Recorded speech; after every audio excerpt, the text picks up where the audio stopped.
Good evening.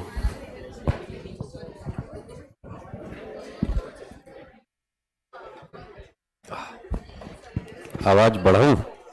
क्या बात कर रहे हो यार? ऐसा बहुत कम सुनाई देता है मेरे को कि कोई लोग मुझे बोले कि आवाज बढ़ाओ।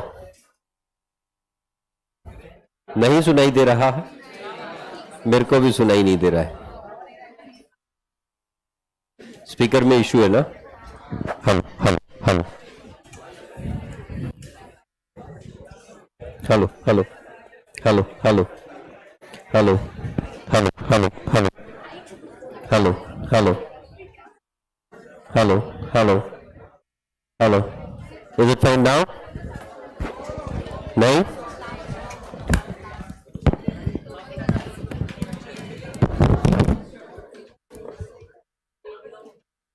Hello hello. Is it fine now? No? Hello hello. आवाज आ रहा है पर अच्छा नहीं आ रहा।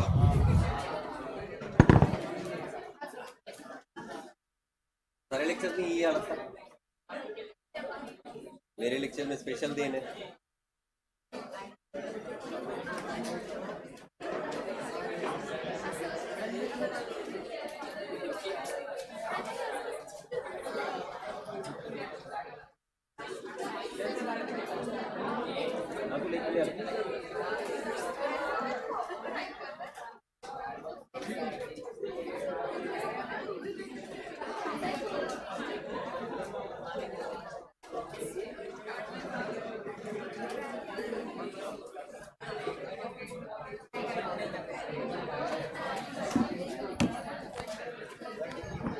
Hello hello. आवाज आ रहा है पर अच्छा नहीं आ रहा।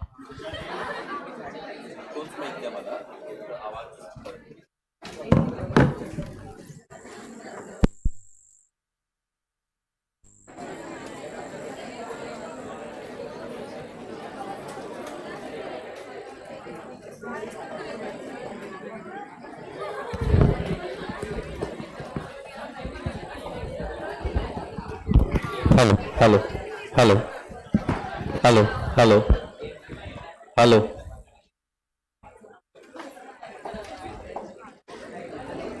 ऐसा लग रहा है दूध में किसी ने नमक नहीं, नींबू डाल दिया हो। दूध फट गया है ना?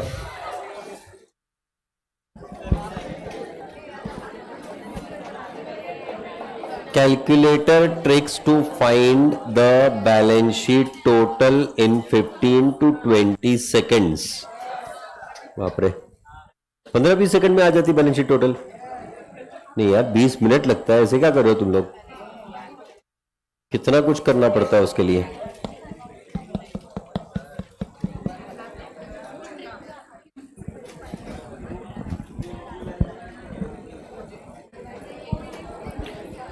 बेटा तुम जो 15-20 सेकंड में सीखने की कोशिश कर रहे हो ना, वो सीखने के लिए मेरे को 10 साल लग गए, क्योंकि मैंने खुद से सीखा था।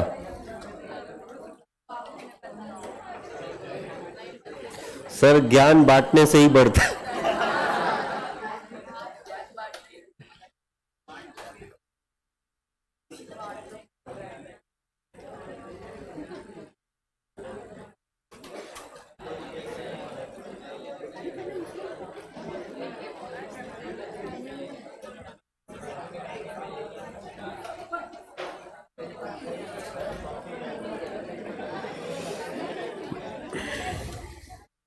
Hello hello. Is it fine now?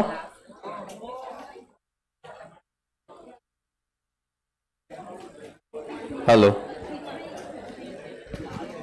Hello hello hello hello. Mic check 1 2 3 1 2 3। असंच काहीतरी.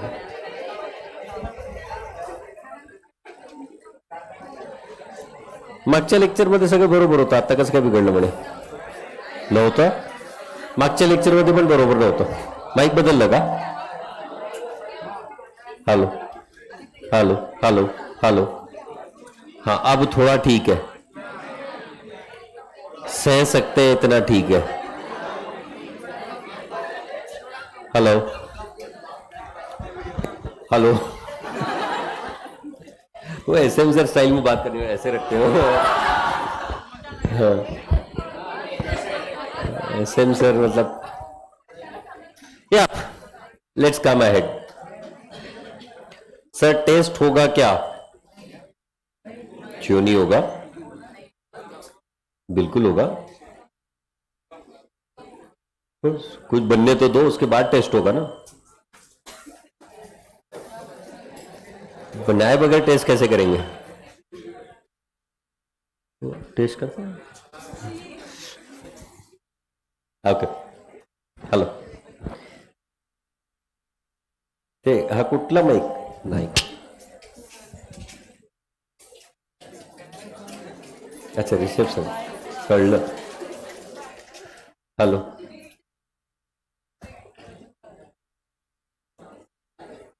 हॅलो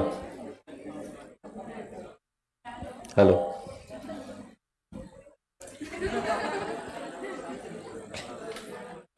हेलो, रहने दो, ये सह लेंगे, अब कोई दिक्कत नहीं। नहीं, मैं खुद नहीं सह पा रहा हूं, तुम क्या सहोगे?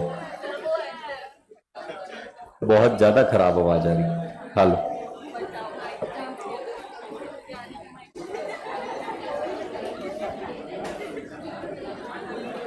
सर, हम आप हमें बताओ, हमें आगे 3 लोगों को बताएंगे।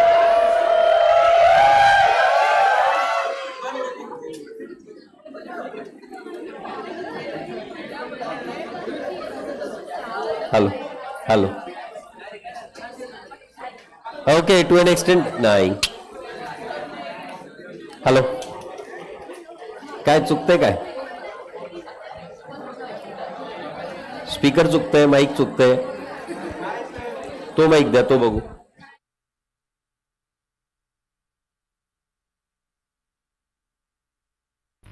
हेलो हेलो हेलो, हाँ दिस इज फाइन. हेलो, ठीक है. Hello, now it's fine. Worth hearing, you know, but not able to handle.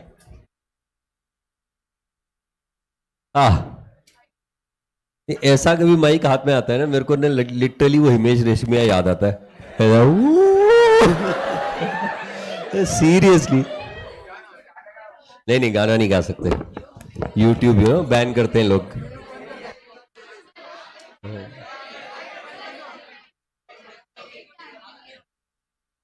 नहीं नहीं, गाना गाना बिल्कुल मना है यहाँ पे. हम लोग प्रेस्टीज में है. तुमको प्रेस्टीज की कोई चिंता है या नहीं? अबे पागल हो. ओके, ते अतुल फक्त त्यांना सांगा आजचा सुरुवातचा व्हिडिओ कट करतील. हाँ, ये एडिट कर देना. हाँ.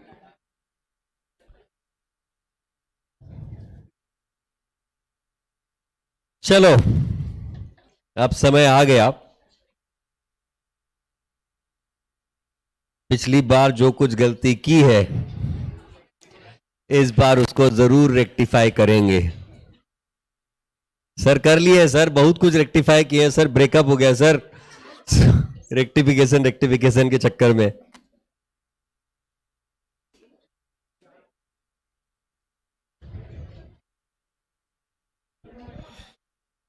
मतलब अब ऐसी सिचुएशन है. वो कौन सा गाना है यार, वो कोई तो एक अच्छा गाना है, अच्छा ही है.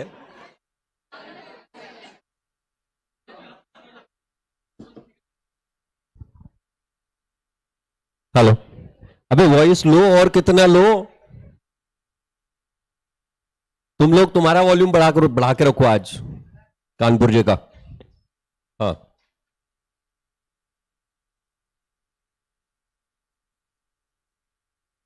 हाँ, पहचानते ही नहीं लोग तन्हा मुझे, मेरी निगाहों में वो ढूंढते तुझे, something like that, you know. हाँ, that is the kind of situation for many of them, कि एक अटेम्प्ट में इतना तन्हा हो गए कि ये तन्हाई सही नहीं जाए, पर कोई ऑप्शन नहीं है. आईसीआई, यू नो, आईसीए ने कहा या तन्हाई चुनो या हमें चुनो, राइट, या उसे चुनो, सॉरी। हाँ, तन्हाई चुनोगे तो हम तुमको आगे साथ ले जाएंगे, और अगर तुम उसे चुनते हो तो फिर तुम यहीं रह जाओगे, राइट। तो आईसीएआई ने सबके ब्रेकअप्स करवा के खुशी मना ली, राइट।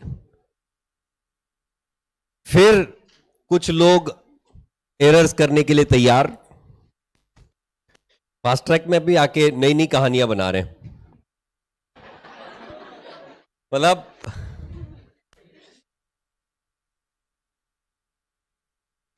और अगर कोई फैकल्टी ऐसे ऐसे देख के अगर बोल देना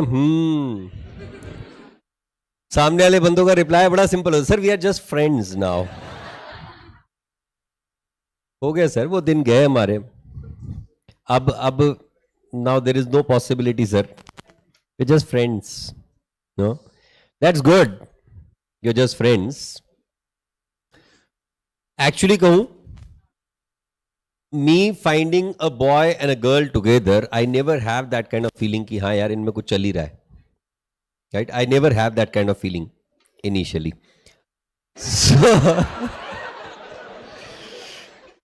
फिर अगर उनकी कुछ हरकतें ये जाहिर करने की कोशिश करती हैं, express impressions, you know, when you have there are certain contracts, they call it as implicit contracts, they call some contracts as the explicit contracts, right? If their expressions and behavior react like an explicit contract, फिर समझ में आता है कि कहानी आगे बढ़ चुकी है, right? Otherwise I believe I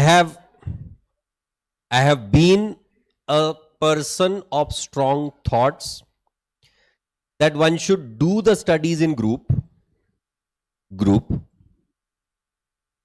can be of two also, which is not getting converted into couple, and I am 100% supporter to those kind of people.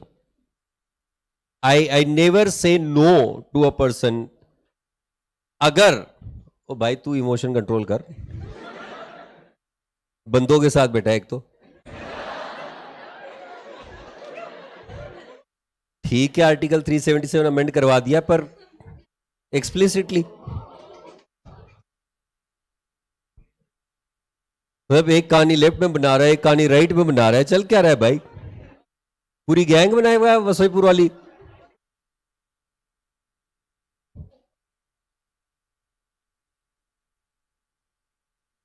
Well, तो ये फास्ट ट्रैक अफेयर्स, रुकने जरा,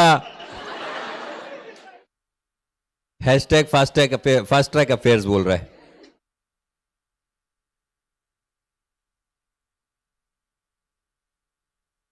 अच्छा, फास्ट ट्रैक में भी आके कुछ बाज की नजरें कमजोर नहीं हो रही हैं, ये अलग ही लेवल है यार। I'll tell you why I said that I am strong supporter to this kind of thing. If you are having the group with the people of the opposite gender, I say it very honestly and confidently. Leaving your emotions aside, leaving your sentiments aside, the male sentiments or the female sentiments, if you really look at the person, at that boy or a girl as a friend, and if you keep believing in that friendship, मैं movies fairy tale की बात नहीं कर रहा हूं, मैं factual life की बात कर रहा हूं, ये पॉसिबल भी है। तो ये याद रखना कि तुम्हारी पढ़ाई सबसे अच्छी होने वाली है। क्यों? The person of opposite gender always have the strongest sentiment of motivating you. वो बहुत जल्दी परख लेते हैं, बंदे बंदे साथ में हो या लड़कियां लड़कियां साथ में हो ना, लड़कियां साथ में, उनको दिख रहा है कि दूसरी लड़की को तकलीफ हो रही है, तो ये उसको ठीक करने की बजाय और बढ़ाएंगी। Honestly, with due respect, 90% of the situation it happens like that, 10% exceptions होंगे, आई कैन एक्सेप्ट इट। और बंदे बंदे अगर साथ में होंगे, कोई बंदा तकलीफ में होगा ना, गया तेल लेने, मुझे क्या फर्क पड़ रहा है, ये उसको मतलब नहीं करेंगे, ना ही उसका कुछ खराब करेंगे, तो उसको छोड़ देंगे, तू तेरे हाल पे रहे भाई, मैं खुश हूं, राइट। और अगर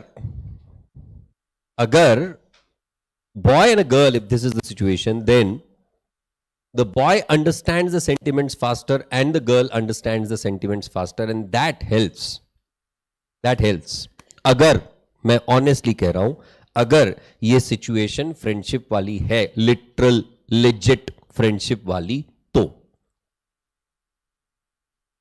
when I was the student in my foundation, in my inter, in my final, I had such kind of friends. I always had those kind of friends and we all supported each other. Like हमारा 3 का group था और strong group था, वो आज भी है। आज भी हम लोग शायद 2-4 महीने में एक आधी बार बात करते होंगे, तो जब बात करते हैं दिल खोल के बात करते हैं। आजकल तो खैर कम्युनिकेशन इजी भी हो गया है। वो हमारी फ्रेंड है, वो जाके लंदन में बैठी हुई है, वो एक बंदा बेंगलोर में बैठा हुआ है, मैं यहां बैठा हूं, तो बात करना तो डायरेक्टली पॉसिबल होता ही नहीं है, but we have some connect, some way or the other we do talk. But the point is what, this is seriously possible. वो मोटिवेशन उस समय पे इतना सपोर्ट किया कि हम तीनों सीए बने। हाँ, 6 महीने या एक आध अटेम्प्ट इधर उधर थे, पर हम तीनों सीए बने। So the thing is what, we were not trying to pull the legs of each other, we were not trying to push each one into the opposite direction, we were factual to each one of us, and that is what makes the difference। तो आप कभी भी अगर group studies करते हो, उसमें कोई गलत नहीं है, कुछ गलत नहीं है, पर सेंटिमेंट्स को कंट्रोल में रख के। आजकल क्या हो गया ना कि बंदों को फैशन हो गया, यार अपने साथ बंदी नहीं है, ऐसे कैसे हो सकता है। या लड़कियों को भी आजकल वो फैड होता है, यार बड़ा सिंगल वाला फीलिंग आ रहा है। वो जब वो पिछले महीने जब प्रेमियों के नवरात्रे चल रहे थे,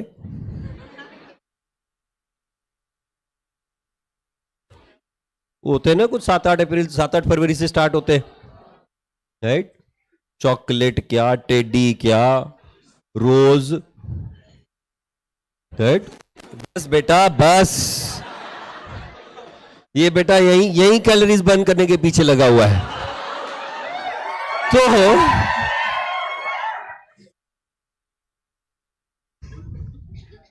it's better you miss, do not replace the M with the K. हाँ, तो ये जितने भी नवरात्रे थे उस समय पे, तो मतलब सीरियसली जो वेले थे ना, जिनकी लाइफ में कोई नहीं था और उसके पहले ही जस्ट रिजल्ट आया था, सर 2 दुख एक साथ सहना बड़ा मुश्किल होता है सर। पहले आईसीआई ने साथ नहीं दिया, यहां कोई साथ नहीं दे रहा है, जोर से सिंगल लग रहा है सर। ये वाली क्या फीलिंग होती है, डोंट नो। मतलब पर ऐसे लोग होते हैं, right. So all said and done, कुछ लोग जिस वजह से सिंगल हुए हैं ना, सिंगल ही रहो बेटा। वो अमिताभ बच्चन ने कहानी में कहा था, एकला चलो रे, राइट। हाँ, अकेले चलो, वो है ना, एकला चलो रे, हाँ बंगाली भाषा में। हाँ, तो ऑल सेड एंड डन, अकेले चलते रहो, और अगर ग्रुप बनाते हो तो फ्रेंडशिप वाला ग्रुप बनाओ, ऑनेस्टली एक दूसरे को आगे ले जाने के लिए, एक दूसरे की टांग खींचने के लिए नहीं। क्यों, जब अपन सच में एक स्टेप आगे बढ़ जाते हैं ना, वो वाली फीलिंग लाइफ में कोई नहीं दे सकता तुमको। I think it was CPT at that time, June of 2013। ये बैच का रिजल्ट, रेगुलर बैच, जून नहीं दिसंबर बैच थी, दिसंबर ऑफ 2013। ये बैच का रिजल्ट था लगभग 67%, सिंगल बैच सीपीटी। उस समय पे भी subject wise passing, aggregate passing, ये सब कुछ होता था। इंडिविजुअल सब्जेक्ट वाइज 30% था उस समय पे, 30% पर सब्जेक्ट एंड 50% इन एग्रीगेट, तो भी नहीं होते थे बंदे पास सीपीटी होने के बावजूद, अक्कड़ बक्कड़ बॉम्बे, जय माता दी, तो भी नहीं। तब तो लोगों को लॉ में 40 पे 40 मिलते थे, 40 on 40। हाँ, 40 मार्क का लॉ होता था और लोग 40 में 40। एसएम सर ऐसे प्राउडली बोलते थे, there are 32 students who have got 40 on 40। मतलब सीरियसली होता था। अकाउंट्स में भी मिलते थे 60 में से 60, बट ऐसे 30-30, 40-40 लोगों को नहीं मिलते थे। अकाउंट से भाई को मजाक थोड़ी है। तो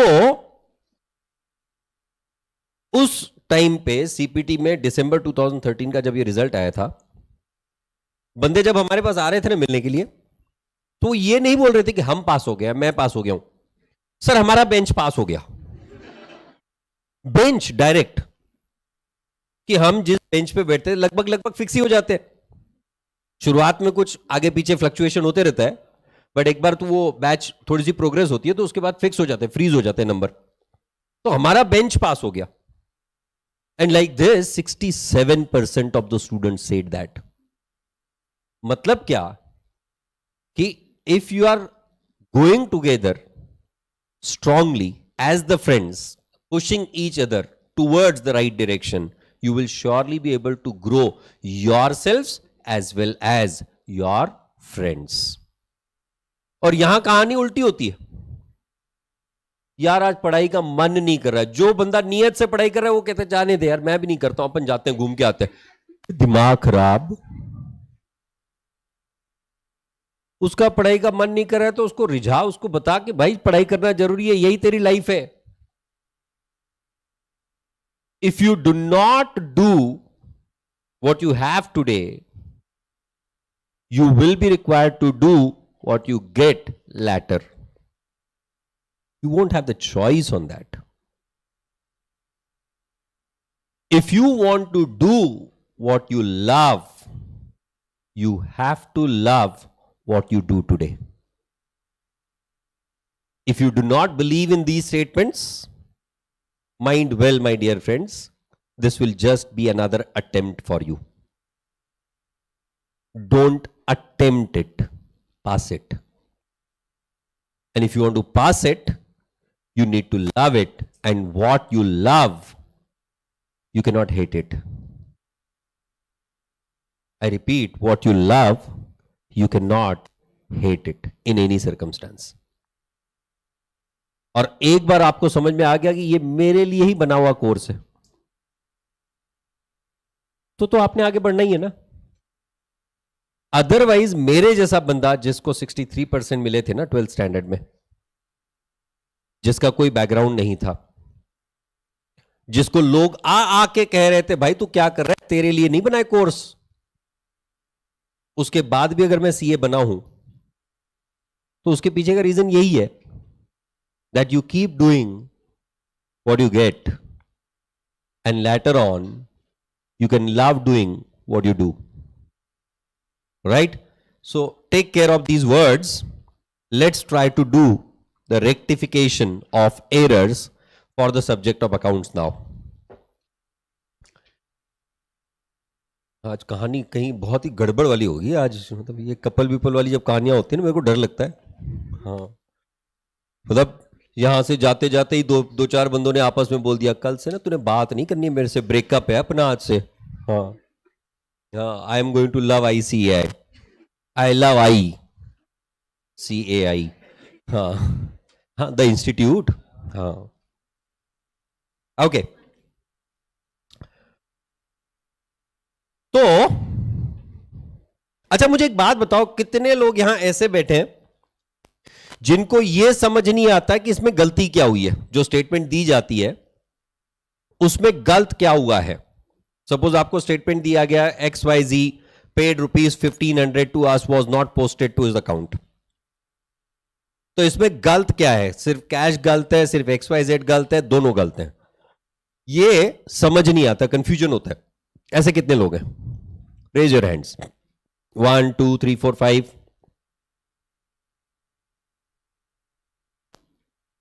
अच्छा, लगभग 20-25 लोग हैं। हाँ ठीक है।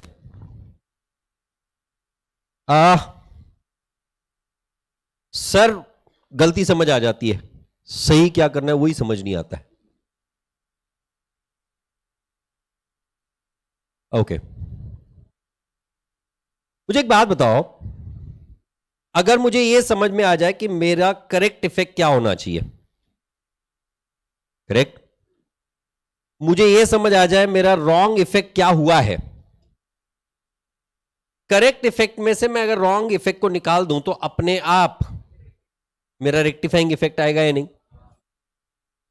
सही क्या करना चाहिए था में से गलत क्या हुआ, अगर निकाल दिया तो अपने आप जो कुछ बचेगा वो रेक्टिफिकेशन बच जाएगा या नहीं?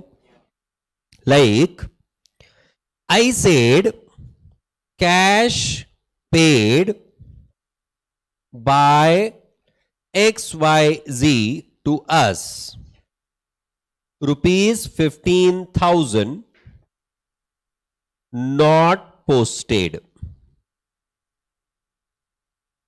not posted, not posted का मतलब यह है कि यह रिकॉर्ड तो हुआ था, है ना?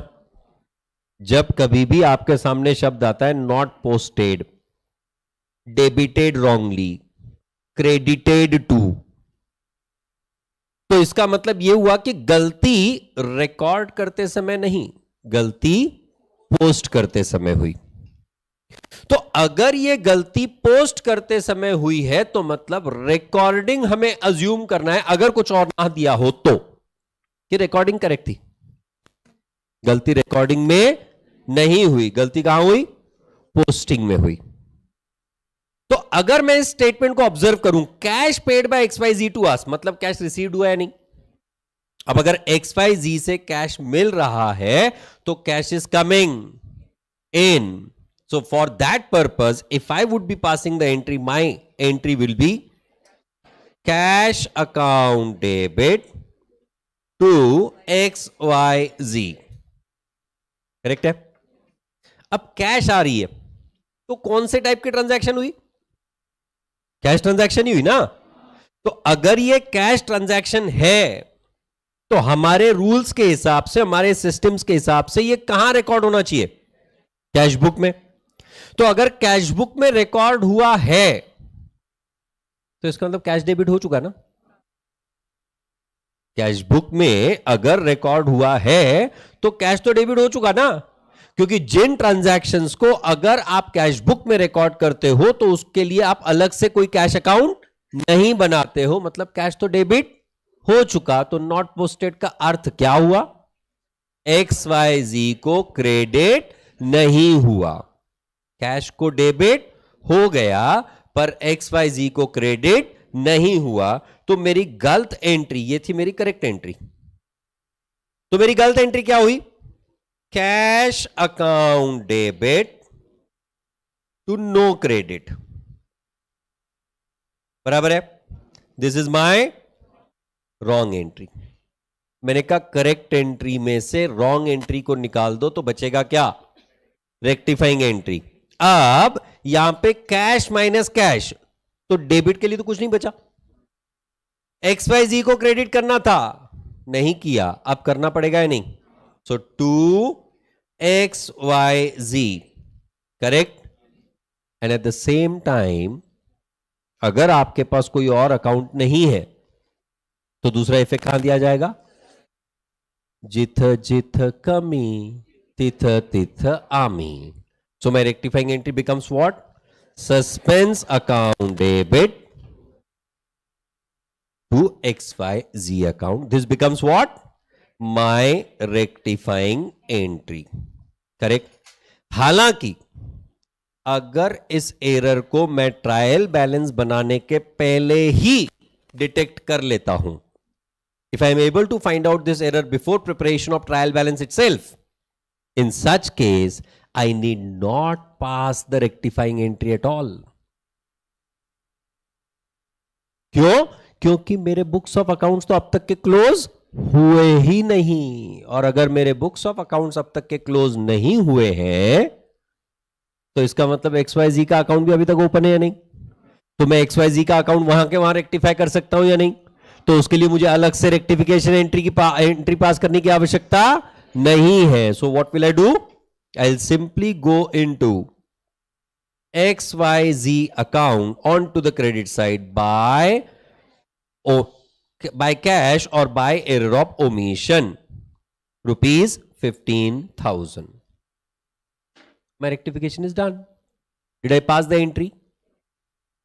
तो इसका मतलब आपको आपके एग्जाम में क्या सबसे पहले पता करना है? If this is my point of preparing the trial balance, and this is my point of preparing the final accounts. अगर मुझे मेरे बुक्स में हुई एरर्स ट्रायल बैलेंस बनाने के पहले मिल जाती हैं, errors, detection of errors, detection of errors. If I find the errors before preparation of trial balance affecting only one account, in this case no rectification entry. Are you able to get this? Why no rectification entry? क्योंकि हमारे पास account अभी भी open है, हम account balance अभी भी rectify कर सकते हैं. So we can simply go to the respective account and get the error rectified there itself or not. Whereas if it is affecting two accounts are affected, transaction record ही नहीं किया आपने, transaction को record करते समय आपने दोनों effect गलत दे दिए, या दो अलग अलग अकाउंट अफेक्ट हो गए with the same amount. In such case the rectification entry will be passed. इन सबके एग्जांपल देता हूं मैं. First I am just trying to put forth the things. Whereas if the error is detected after preparation of trial balance but before preparation of final accounts, आपने अब तक final account नहीं बनाया पर trial balance बन चुका है. आपको क्वेश्चन में दिया जाता है the trial balance is prepared and it could not get tallied and the following errors were detected. पर अगर आपको कहा हुआ है the financial statements are prepared and after that the errors are detected, मतलब you are talking about the errors being rectified in the subsequent year. यहां trial balance के बाद अगर एरर्स रेक्टिफाई हो रही है, इसका मतलब यह नहीं है कि आपने अब तक के फाइनल अकाउंट्स बना लिए हैं, तो अभी भी आपके पास एरर्स को रेक्टिफाई करने का स्कोप है, आप उसी फाइनेंशियल ईयर में हो अभी भी. In this case if the error is affecting only one account, only one account, in this case the rectification entry will be passed using suspense account, using suspense account. Whereas if it is affecting two different accounts, affecting two accounts, in this case no suspense account will be used. क्योंकि कई सारे लोगों को यह doubt होता है sir suspense कब use करना है, ये राज का राज बड़ा बरकरार है, हमें समझ ही नहीं आता है कि राज कब यूज करना है, suspense, right. So for that purpose basically you have the one sided error. If it is there only then you will do the rectification using suspense account, that too if you are rectifying it after preparation of trial balance. अगर आप errors को trial balance के पहले rectify करने की कोशिश कर रहे हो तो वहां सस्पेंस अकाउंट कभी भी नहीं आता है। आप अगर एरर्स को फाइनेंशियल स्टेटमेंट्स बनने के बाद रेक्टिफाई कर रहे हो, means the rectification in the subsequent financial year, वहां भी सस्पेंस अकाउंट आएगा, right? So if you are detecting the errors after preparation of final accounts, same as after trial balance, सिर्फ यहां पे फर्क क्या आएगा? You will be using P&L adjustment account instead of incomes और एक्सपेंसेस। अबे suspense account वैसा ही रहेगा, मैंने कहा, इंस्टेड ऑफ इनकम और एक्सपेंस अकाउंट। इसका लॉजिक मैं थोड़ा देरी से बताऊंगा।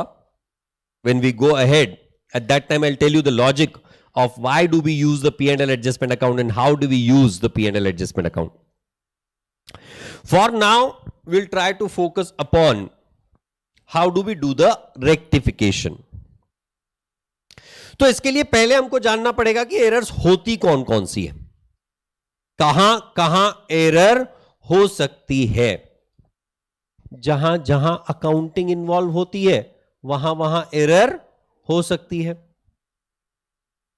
आपके पास जितने भी ट्रांजैक्शंस होते हैं, आपके बिजनेस में जितने भी ट्रांजैक्शंस होते हैं, वो सारे के सारे ट्रांजैक्शंस सबसे पहले या तो आप सब्सिडियरी बुक्स में रिकॉर्ड करते हो या जर्नल में रिकॉर्ड करते हो। ये सुनो, अगर परचेज से रिलेटेड ट्रांजैक्शन है, credit purchase in the purchase book, cash purchases in the cash book. अगर सेल्स से रिलेटेड ट्रांजैक्शन है, क्रेडिट सेल्स है तो सेल्स बुक, और कैश सेल्स है तो कैश बुक। रिटर्न्स है तो will be recorded in return inward book और रिटर्न आउटवर्ड बुक। जितने भी कैश या बैंक से रिलेटेड ट्रांजैक्शन है, चाहे खर्च पे किए हो, चाहे इनकम्स मिल रही हो, जो पैसा आया या जो पैसा गया, ड्यू आउटस्टैंडिंग की बात नहीं कर रहे हम लोग, एक्चुअल पैसा आया या एक्चुअल पैसा गया, either in the cash or through bank, those all transactions we get recorded in the cash book. अगर आपके पास बिल ऑफ एक्सचेंज रिलेटेड बहुत सारे ट्रांजैक्शंस हो रहे हैं, कंसिस्टेंटली आप बिल ऑफ एक्सचेंज से रिलेटेड ट्रांजैक्शंस कर रहे हो, तो फॉर बिल ड्रॉन और bill received in endorsement, that becomes a bills receivable और not, you prepare bills receivable book for that.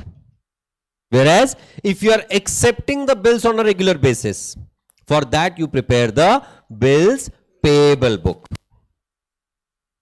तो आपने स्पेसिफिक काइंड ऑफ ट्रांजैक्शंस के लिए specific kind of subsidiary books बना लिए, और इनके अलावा अगर कोई ट्रांजैक्शंस बचते हैं, जैसे ओपनिंग क्लोजिंग एंट्रीज, डेप्रिसिएशन की entry, adjusting entries, rectification related to cash book, other than cash book, इन सब के लिए you prepare the journal proper, क्योंकि जिसका कोई नहीं होता उसका जर्नल होता है।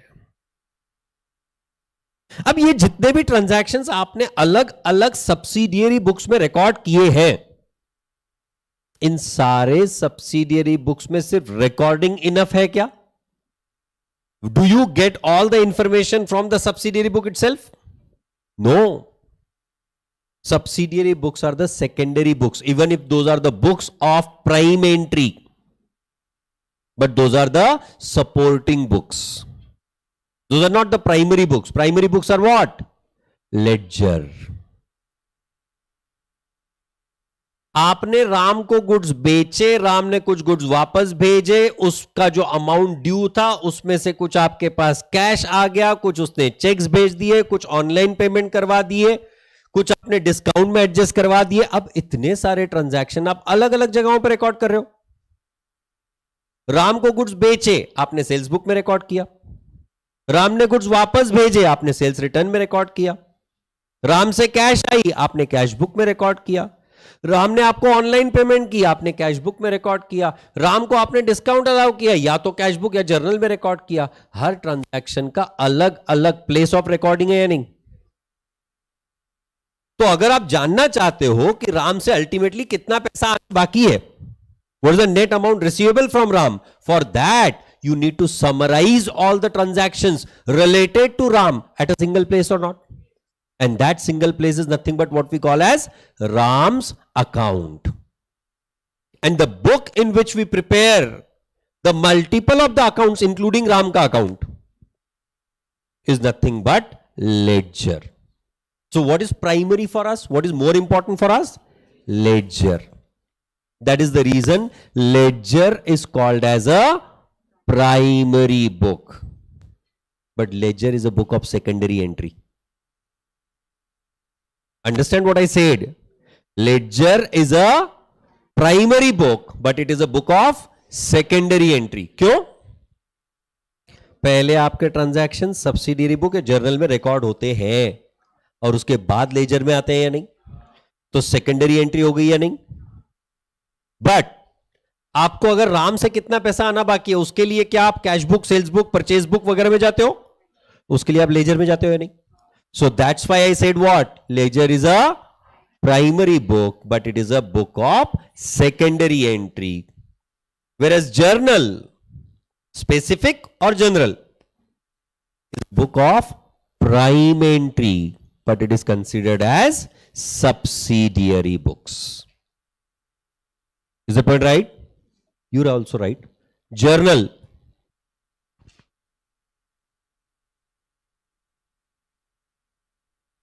is a book of prime entry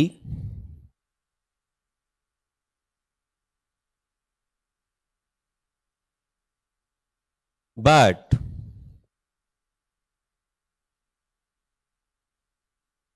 considered as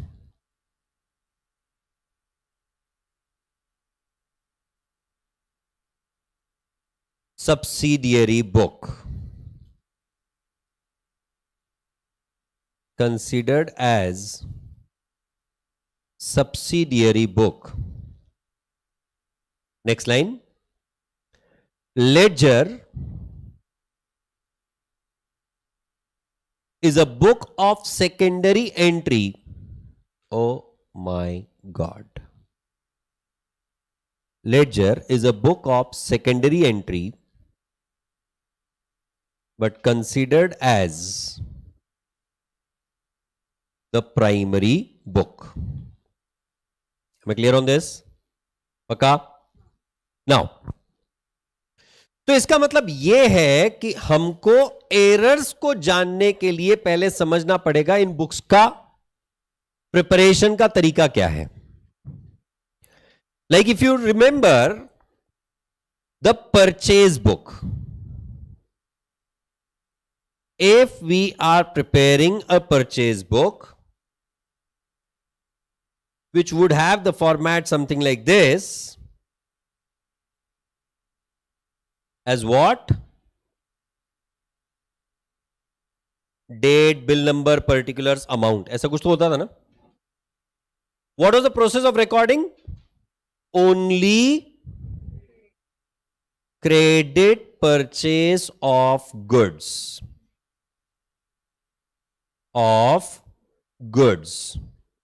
Will get recorded in this or not? How would you record those transactions? Individually. एक एक ट्रांजैक्शन अलग अलग रिकॉर्ड करते थे या नहीं? एक ही पार्टी से अगर 4 बार परचेज किया है तो 4 बिल्स की एंट्री अलग अलग करते हैं हम लोग परचेज बुक में, है ना? And then we take the total of this purchase book. और सिर्फ रिकॉर्डिंग इनफ है क्या?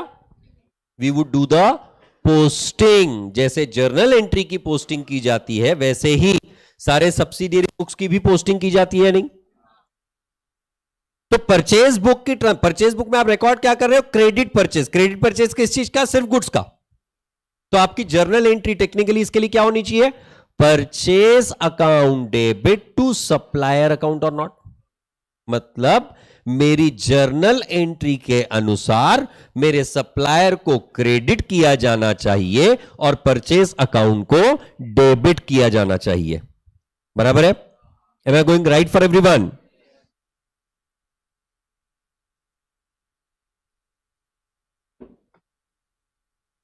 If this is the case, even from purchase book, I am expected to give the same posting effects or not? And that's the reason all the transactions which are recorded in purchase book will be posted individually to what? To credit of respective supplier. क्योंकि आपको supplier को credit करना था या नहीं, तो यहां से सारे ट्रांजैक्शन कहां जाएंगे? हर सप्लायर के क्रेडिट साइड में अलग अलग। एक ही सप्लायर से अगर आप 3 अलग अलग परचेसेस कर रहे हो तो सप्लायर के अकाउंट में 3 बार लिखा जाएगा by purchase by purchase by purchase. क्यों? हर इनवॉइस के लिए क्रेडिट पीरियड अलग अलग होता है नहीं? मान लो आपको सप्लायर ने कहा credit period is 2 months from the date of bill. वो करते हो ना कुछ तो एडीडी, आप होता है ना ऐसे कुछ तो एडीडी एडीडी एडीडी एडीडी विच हाँ इंपॉर्टेंट 5 मार्क है सर। आप डराओ मत सर, कर लेंगे हम लोग। एवरेज ही तो करना है, बाजू वाले से पूछ के लिख देंगे। नहीं अरे सिंपल ही तो है वो। ड्यू डेट से सेटलमेंट डेट कैलकुलेट करो, कितने नंबर ऑफ डेज हैं सर? वहीं पे तो गड़बड़ है।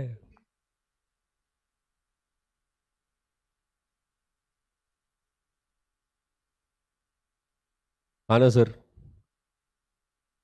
और उसके बाद में फिर amount multiplied by days, product calculate करो, फिर उन प्रोडक्ट्स की टोटल करो, प्रोडक्ट की टोटल को नंबर ऑफ डेज से डिवाइड करो, तो नंबर ऑफ डेज मिलते हैं, कितने दिन के अंदर अंदर हमको पे करना पड़ता है, वो बेस डेट में ऐड करो, तब जाके एडीडी आती है।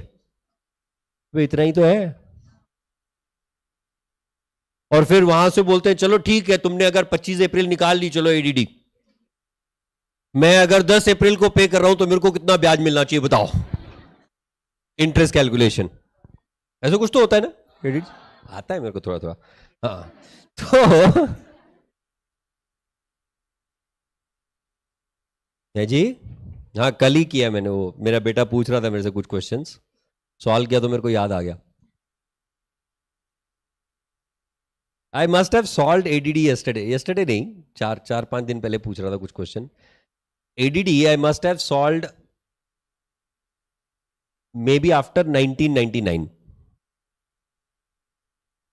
आफ्टर 1999। इतने पीरियड में मैंने एडीडी सिखाया भी नहीं, मतलब वो I would cover BRS, ADZ would cover ADD, तो ऐसा कई बार हुआ है। तो इस वजह से शायद मुझे वो सिखाने का मौका ही नहीं मिला। एडीडी अकाउंट करंट 2-4 बार सिखाया मैंने, पर एडीडी आई डिडंट टीच। तो उस दिन जब बेटे ने सवाल पूछा तो मैंने 2-4 जवाब दे दिए, तब मुझे रियलाइज हुआ यार 99 के बाद आज कर रहा हूं, याद है पर राइट। पर वो शायद थियोरेटिकली कितनी भी बेवकूफ कंसेप्ट क्यों ना हो, कितनी भी बकवास कंसेप्ट क्यों ना हो, प्रैक्टिकली बड़ी खतरनाक कंसेप्ट है। आई डू रिमेंबर एडीडी पे ही मैंने ये सारा कैलकुलेशंस किया था तब। एक इंश्योरेंस वाला बंदा आया था, इंश्योरेंस वाला बंदा आया, कहता है कि सर वो इंश्योरेंस का स्कीम है, अगले 5 साल तक के आप पैसा भरो, 10वें साल से आपको 1 लाख रुपए हर साल मिलना चालू हो जाएगा। 5 साल तक के 5-5 लाख रुपए पे करना है, and from 10th year onwards you start getting what 1 lakh rupees per annum, 25 lakh की इन्वेस्टमेंट के अगेंस्ट। मैं और मेरे भाई बैठे थे, हम लोग कैलकुलेशन कर रहे थे कि इसको 5 लाख रुपए 5 साल देना है, मतलब 25 लाख रुपए दिया। वो 25 लाख का 2.5 साल का ब्याज। 2.5 साल का क्यों भाई? First amount I gave in first year, second amount I gave in second year, third amount in third year, fourth in fourth year, fifth in fifth year. तो पहले साल का जो अमाउंट इन्वेस्ट किया उसमें मुझे 5 साल का ब्याज मिलना चाहिए नहीं?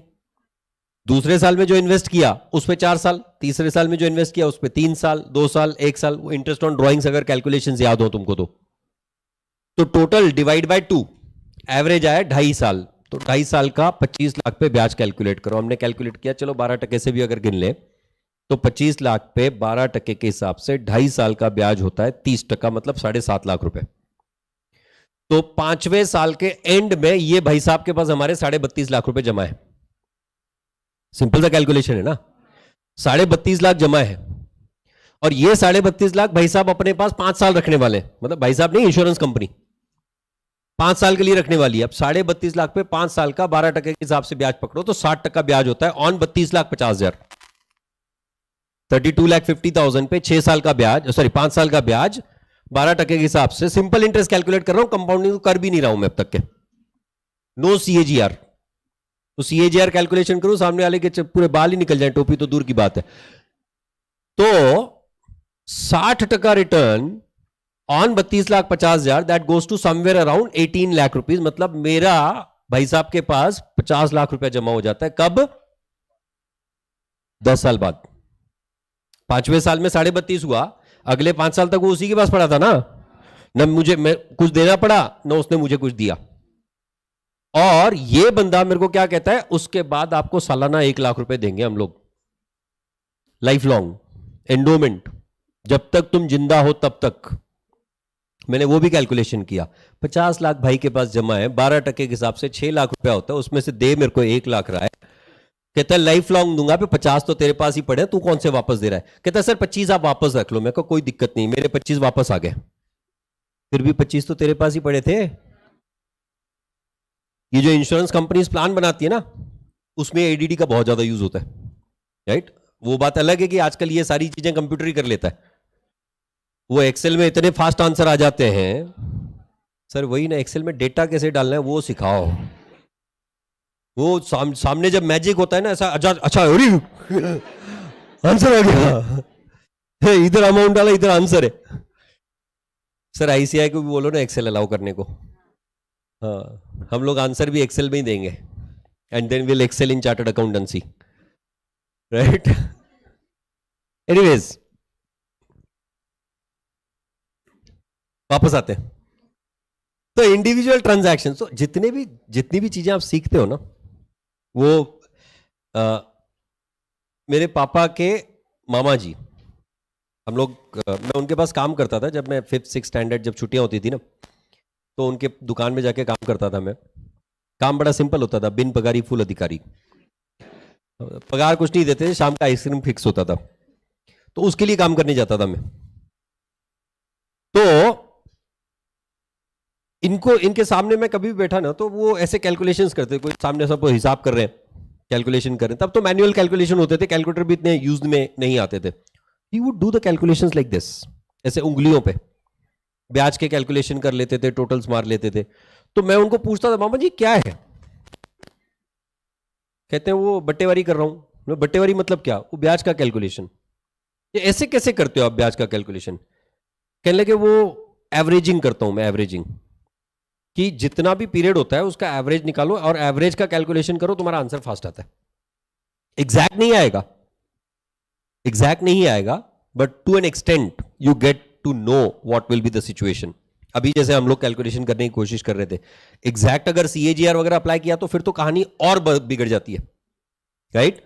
खैर आजकल आपके पास टूल्स अवेलेबल है, उस समय पे टूल्स नहीं होते थे, तो इस वजह से वो चल जाता था। Anyways, so all the transactions which are recorded in your purchase book individually, those transactions are posted to the credit of respective supplier account, whereas the total of this purchase book will be posted to debit of purchase account. याद आ रहा है कुछ? ये मैं क्यों कर रहा हूं पता है? क्योंकि हमारा रेक्टिफिकेशन सब इसी पे आधारित है। ये याद रहेगा, ये पता रहेगा तो तुम्हारा रेक्टिफिकेशन सही होगा, अदरवाइज रेक्टिफिकेशन में आप correct entry, wrong entry, rectifying entry भूल जाओगे। Whereas if I take the example of sales book, What are the transactions that we record in sales book? Only credit sale of goods. Correct or not?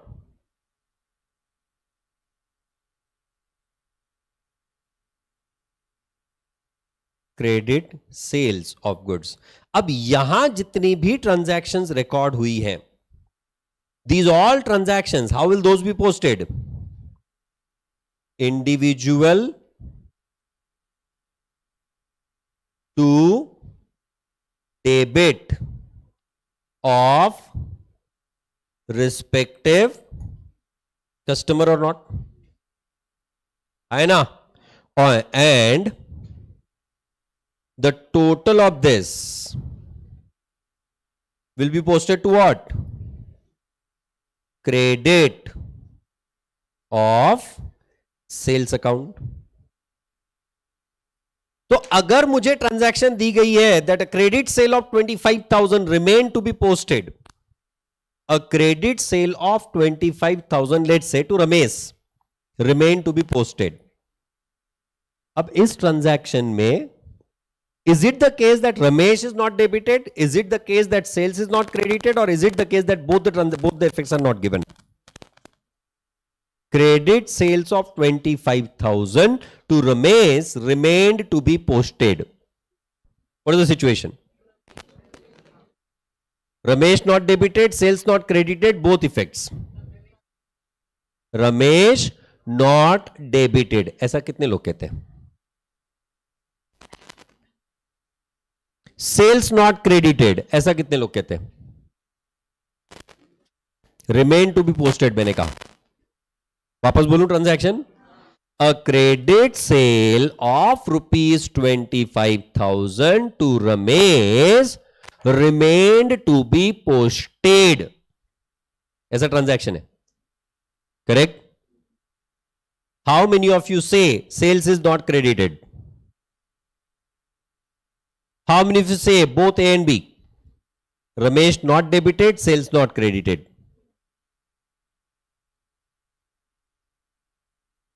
Both A and B.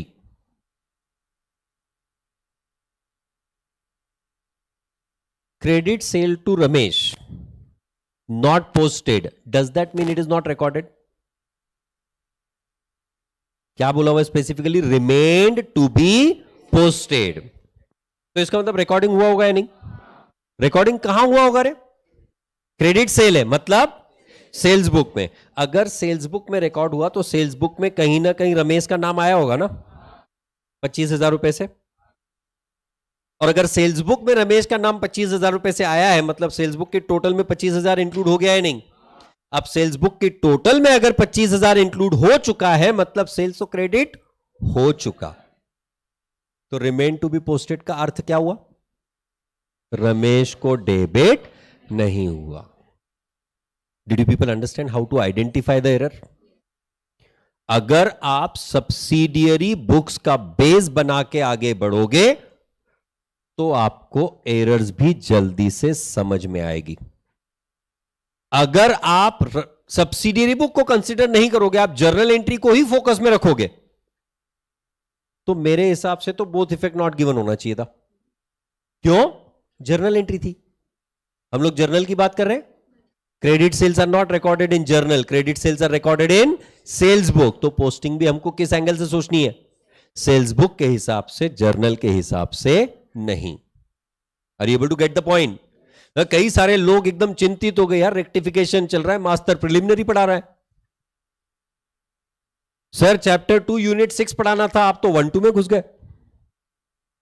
Chapter 2 के unit 1 unit 2, क्योंकि unit 3 is ledger and unit 4 is trial balance. उसके बाद cash book आता है. So the point is what, that when you start thinking for rectification from the perspective of subsidiary books, you will always be getting the correct answer for rectification. 10 cash marks की बात कर रहे हैं हम लोग. आज से अगले हफ्ते के अंत तक हम लोग 30 मार्क्स कमाने वाले हैं. rectification, BRS, inventories, depreciation. These 4 topics alone can give you 30 cash marks. 35 बना के हम लोग 30 यहां बना लिए, 65 बस सर, उसके बाद हम आना बंद हो जाएंगे. हाँ, चैप्टर 6 पूरा बचा है. हाँ, और उसके बाद कंपनी आखिरी में. ओके, एनीवेज ठीक है, वापस आ जाओ. I hope you understood the points. What I am talking about is going fine for everyone. और मैं स्पेशली उनके लिए रिवाइज कर रहा हूं, ये जितने भी सब्सिडियरी बुक वाला कंसेप्ट है उनके लिए रिवाइज कर रहा हूं जिन्होंने पहले क्लास अटेंड नहीं किया हुआ है. So all those who have not attended the class, they may have done the self studies, they may be at some different places, the renowned places, and any of the renowned places, जिसकी वजह से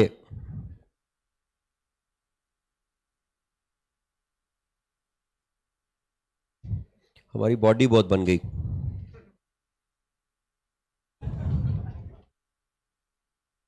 sales return book.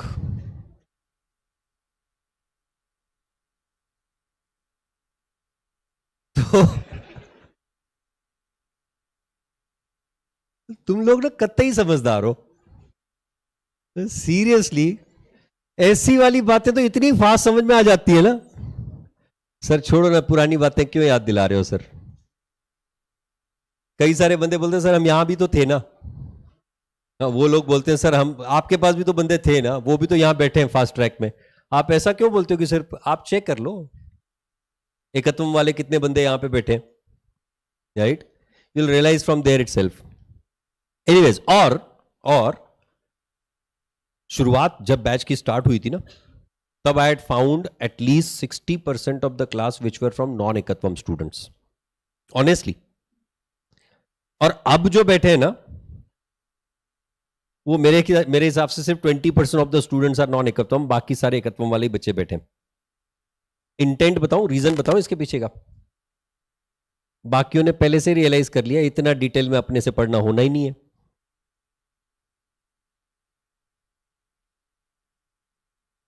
मतलब इतना detail में fast track में कौन पढ़ाता है. ऐसे थोड़ी पढ़ने आए थे हम लोग. तो तुम आओ, प्रॉब्लम सॉल्व करो, हमको प्रॉब्लम, आओ कितना अच्छा प्रॉब्लम सॉल्व किया.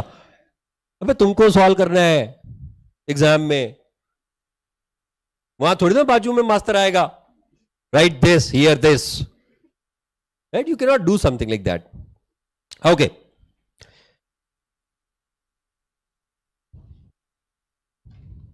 what do you record in the sales return book is return of goods sold on credit. क्यों? क्योंकि अगर क्रेडिट में, सॉरी कैश में गुड्स बेचे होते तो जब रिटर्न किए तो कैश ही वापस आएगी ना, राइट. इसका पोस्टिंग इफेक्ट क्या? Individual transactions. नहीं, रंग बदलना चाहिए, मजा नहीं आता ऐसे. Individual transactions to credit of respective customer. Correct है. एंड टोटल कहां जाएगी? Debit of sales return account. Correct है? समझ में आ रहा है? What are the posting effects for the transactions which are recorded in the purchase return book? Purchase return book. Goods which are purchased on credit, if those are returned, will be recorded in purchase return book or not? इसका posting effect क्या? Individual transaction to debit of respective supplier account, है ना? अबे purchase किए हुए good supplier को वापस करते हैं, कस्टमर को नहीं। Respective customer account, copy paste. And the total of this will be posted to what? Credit of purchase return account. You remember this? Are you able to understand this? Are you all sure? Last one, sirf cash book.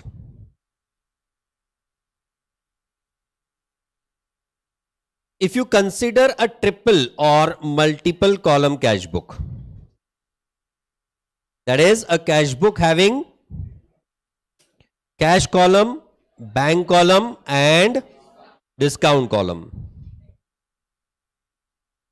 हाँ, तुम्हारी इस वाली exam में आया था वो वाला, ऐसे याद रहता है जल्दी से। हाँ सर, हमारी एग्जाम वाला, जिसकी वजह से हम यहां हैं। अब बात तुम खुद निकालते हो ना, निकालिए, इससे क्या करिए, नहीं क्या करिए। Cash bank discount, cash bank discount. Now out of this, all the individual transactions which are recorded on the debit side of my cash book are posted to credit of respective account separately. Her transaction को अलग अलग करके हम लोग respective account में post करते हैं, but on which side? On the credit side. कौन से वाले ट्रांजैक्शन? जो डेबिट में रिकॉर्ड हुए. क्यों? कैश बुक में रिकॉर्ड किया मतलब डेबिट वाला इफेक्ट तो यही खत्म हो गया ना, तो बचा सिर्फ क्रेडिट वाला effect, and that's why it is posted to the credit of respective account. Whereas the transactions which are recorded on the credit side, these are posted to what?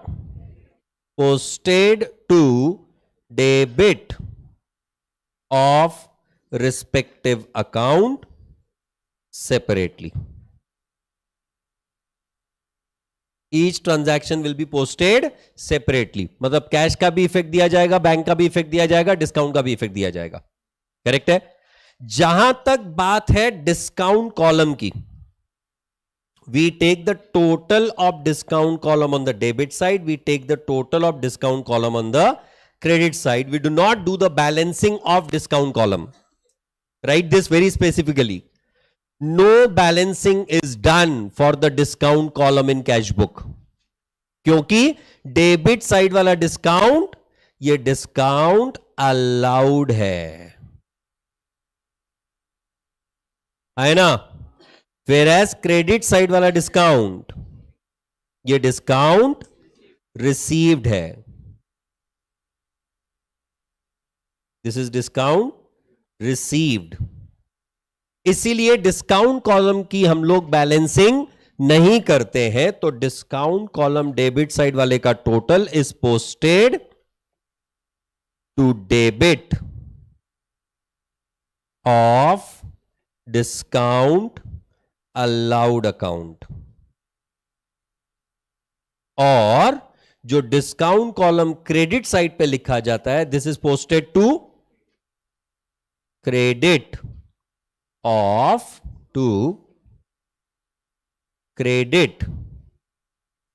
Discount received account. Sir ऐसे कैसे credit वाला credit में ही posting कर रहे हैं?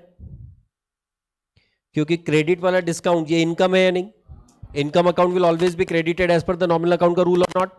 And debit वाला discount expense है, तो it has to be debited. Did you understand this point? Is it clear for all?